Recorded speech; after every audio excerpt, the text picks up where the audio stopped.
Hello everyone, welcome to the second episode of radioactive rider. And आप लोग ये सोच रहे होंगे कि मैं आज इस सीट पे क्या कर रहा हूँ।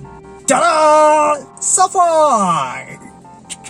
मेरे फर्स्ट एपिसोड के ऑलमोस्ट 3 महीने बाद मैं इस एपिसोड को आज रिलीज कर पा रहा हूँ because of a lot of reasons.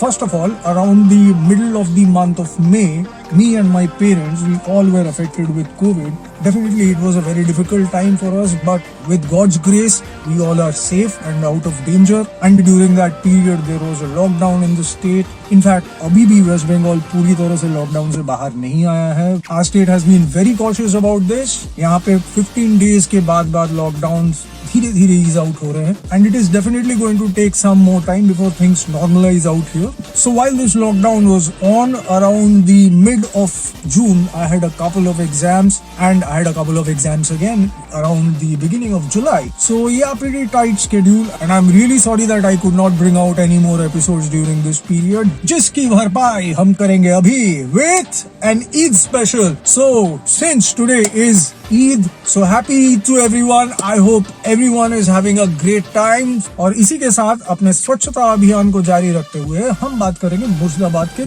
कुछ और इंटरेस्टिंग फैक्ट्स के बारे में. वेल गाइस, लास्ट एपिसोड में हमने देखा प्लासी, हजारदुआरी पैलेस और काठगोला गार्डन्स, जबकि इस एपिसोड में मैं आप लोगों को दिखाने वाला हूँ और भी काफी इंटरेस्टिंग जगह, जैसे कि जगत सेठ का घर, नसीपुर पैलेस, कटरा मस्जिद, जहाँ कोशा कैनन एंड जाफरगंज सेमेट्री है and in fact Jafarganj palace is well. बस एक छोटी सी प्रॉब्लम है. जगत सेठ का घर एक highly important ASI preservation site है और इसके चलते उनके घर के किसी भी ब्लॉक में कोई भी वीडियोग्राफी या फिर फोटोग्राफी अलाउड नहीं है, जिसके कारण मैं आपको जगत सेठ के घर की कई सारी चीजें नहीं दिखा पाऊंगा. पर फिर भी वीडियो में काफी सारी चीजें हैं इस चीज को कम्पेंसेट करने के लिए. तो शुरू करते हैं सबसे पहले जगत सेठ की कहानी से. जगत सेठ किसी एक इंसान का नाम नहीं है. जगत सेठ इज इनफैक्ट अ टाइटल.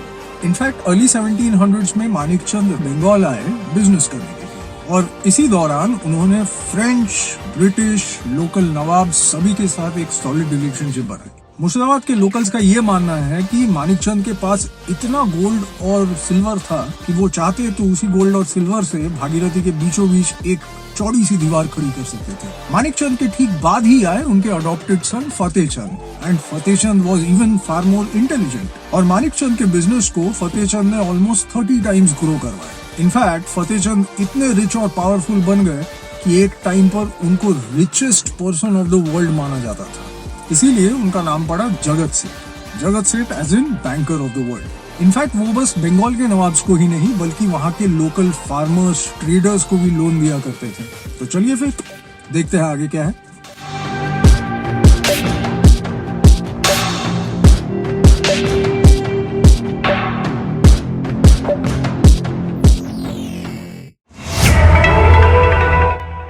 तो आपके सामने अभी पेश है जगत सेठ का घर, जो कि नसीपुर के एक हिस्से में बना हुआ है. सेठ मानिकचंद ने इस घर को करीब अर्ली 1700s में बनवाया था. बेसिकली ये घर एक करेंसी मिंट हुआ करता था जहाँ पे उस टाइम के नोट्स और कॉइन्स बनाए जाते थे और इसी बैंकिंग बिजनेस को मानिकचंद के बेटे फतेहचंद ने और भी बड़ा बनाया.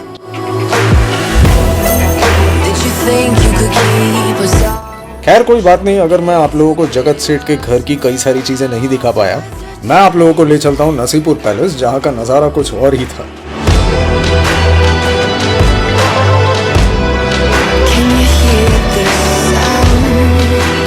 वैसे तो नसीपुर पैलेस को भी आर्कियोलॉजिकल सर्वे ऑफ इंडिया ही मेंटेन करती है और इस पैलेस की majority of area public access के लिए ओपन रखी हुई है. बस मुझे और क्या चाहिए.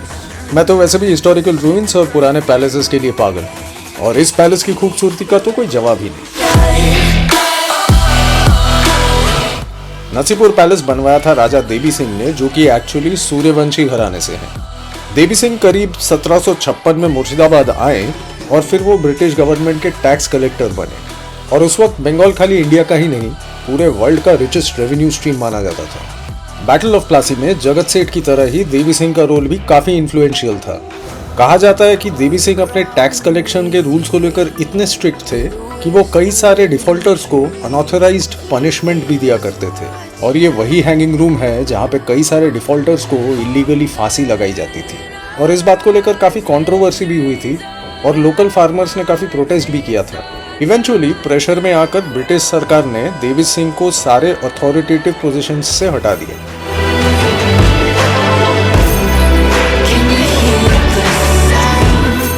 वैसे देखा जाए तो इस पैलेस के इंटीरियर्स का उतना कुछ खास रेनोवेशन तो हुआ नहीं है, पर ये पैलेस आज भी उतना ही मजबूत खड़ा है। और इसके पीछे एक इंटरेस्टिंग रीजन ये है कि इस पैलेस के हर एक सीलिंग में आप देखेंगे लोहे के बीम्स का एक ग्रिड स्ट्रक्चर।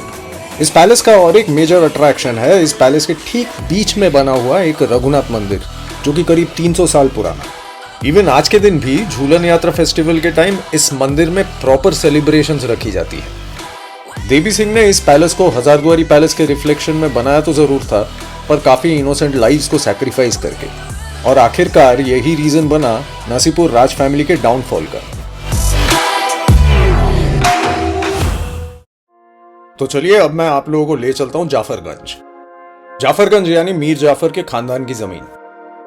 यहाँ कई सारी ऐतिहासिक चीजें आपको देखने को मिलेंगी, पर सबसे ज्यादा इंपॉर्टेंट है जाफरगंज सेमेट्री और जाफरगंज पैलेस का दरवाजा।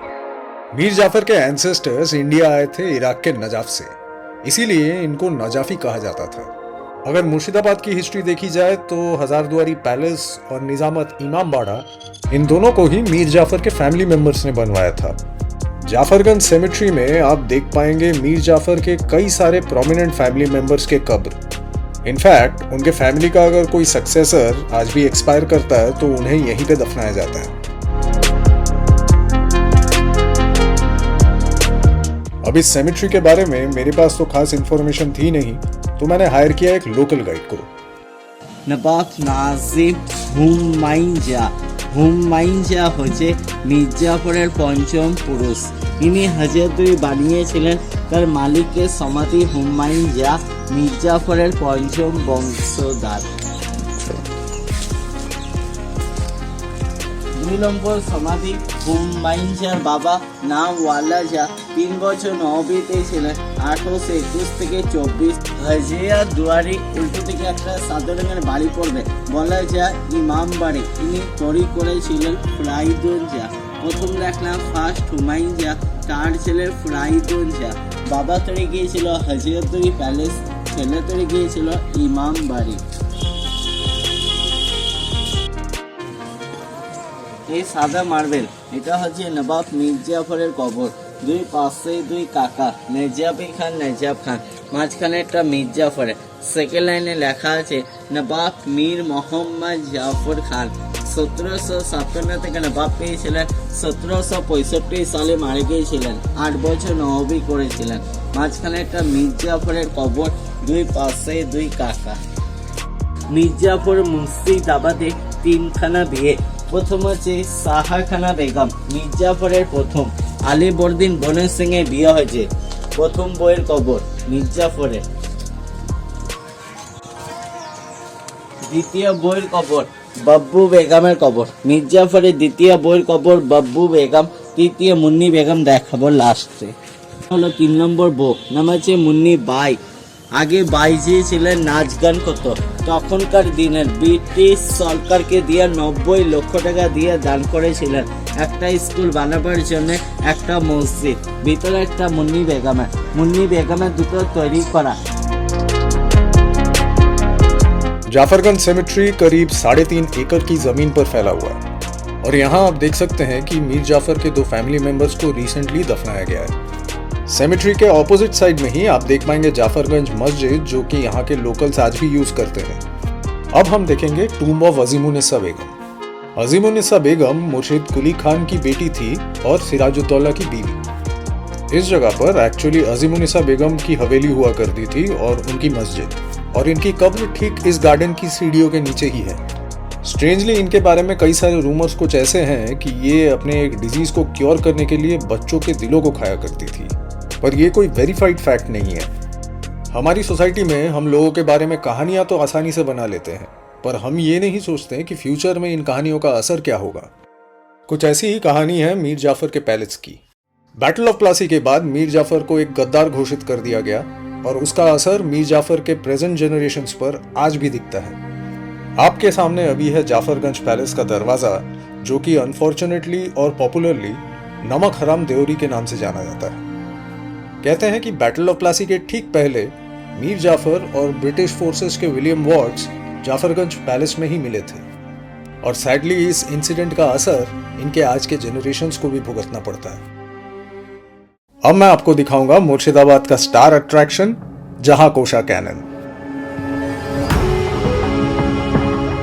ये कैनन 1637 में शाहजहां के रूल के टाइम में बनाया गया था और आप विश्वास नहीं करेंगे पर ये कैनन एक्चुअली 17 फुट लंबा है और वजन में करीब 7000 किलोग्राम। इस तोप को एक बार चलाने के लिए करीब 17 किलोग्राम बारूद की जरूरत पड़ती थी। आप जहां कोशा कैनन को देख पाएंगे तोप खाने में, जो कि कटरा मस्जिद से बस कुछ ही दूरी पर है। और देखते ही देखते हम कटरा मस्जिद भी पहुंच गए। कटरा मस्जिद उस जमाने में कारवान सराय हुआ करता था। कारवान सराय मतलब एक होटल जहां पे ट्रैवलर्स और ट्रेडर्स रात के टाइम रेस्ट किया करते थे और ये हमें आसानी से समझ में आता है कटरा मस्जिद के आर्किटेक्चर से। कहा जाता है कि कटरा मस्जिद इंडियन सब कॉन्टिनेंट का सबसे बड़ा कारवान सराय हुआ करता था। इस ऑलमोस्ट 20 एकर्स के लैंड के ठीक बीच में ही आप देख पाएंगे कटरा मस्जिद और उसके सामने फैला हुआ है एक बहुत बड़ा सा स्पेस जिसमें करीब 2000 नमाज रीडर्स एक साथ बैठा करते थे और इस बड़े से स्पेस के चारों तरफ है छोटे छोटे रूम्स जिसमें एक साथ करीब 700 लोग रहते थे। कटरा मस्जिद करीब 1723 में मुर्शीद कुली खान ने बनवाया था पर 1897 में एक अर्थक्वेक के चलते इस मस्जिद की छत गिर गई। अगर आप गौर से इस मस्जिद को देखेंगे तो इस मस्जिद के अंदर आपको कोई पिलर दिखाई नहीं देगा। इस मस्जिद को एक्चुअली सपोर्ट मिलता है इसके आर्चेस से। इस गार्डन से इस मस्जिद के प्लेटफॉर्म तक जो सीढ़ियाँ जाती है, ठीक इन्हीं सीढ़ियों के नीचे मुर्शीद कुली खान दफन है और ये उन्हीं की आखिरी ख्वाहिश थी। कटरा मस्जिद के एंट्रेंस में ही आप देख पाएंगे 2 मीनार या फिर 2 टावर्स जो कि करीब 70 फुट ऊंचे हैं। कहा जाता है कि इन टावर से पूरा मुर्शिदाबाद का शहर दिखाई देता है।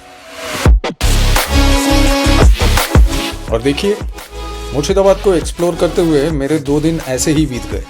अब मेरे पास बाकी है बस 1 दिन, पर मुर्शिदाबाद में ऐसी कई सारी चीज़ें जिसको मैंने अभी तक एक्सप्लोर नहीं करी।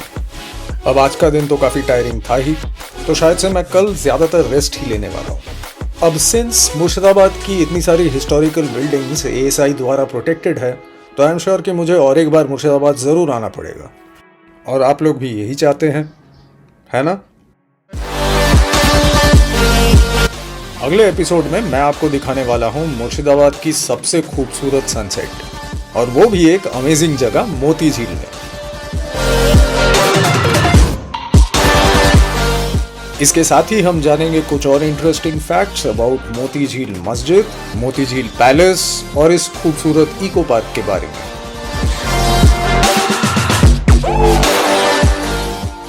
और उसके बाद हम निकल पड़ेंगे रायगंज की ओर। रायगंज एक छोटा सा शहर है और वहाँ कुछ खास देखने को है नहीं, पर मुर्शिदाबाद से रायगंज जाने के लिए हमें क्रॉस करना पड़ता है एशिया का सबसे लंबा बैरेज, जिसका नाम है फरक्का बैरेज, जो कि अपने आप में एक इंजीनियरिंग मार्वल है और ये किसी वंडर से कम नहीं। तो चलिए फिर मिलते हैं इस अगले एडवेंचर पे। तब तक अपना ख्याल रखें और अगर आज का वीडियो आप लोगों को अच्छा लगा तो वीडियो को ज़रूर लाइक करें और शेयर करें और मेरे चैनल को सब्सक्राइब करना ना भूलें।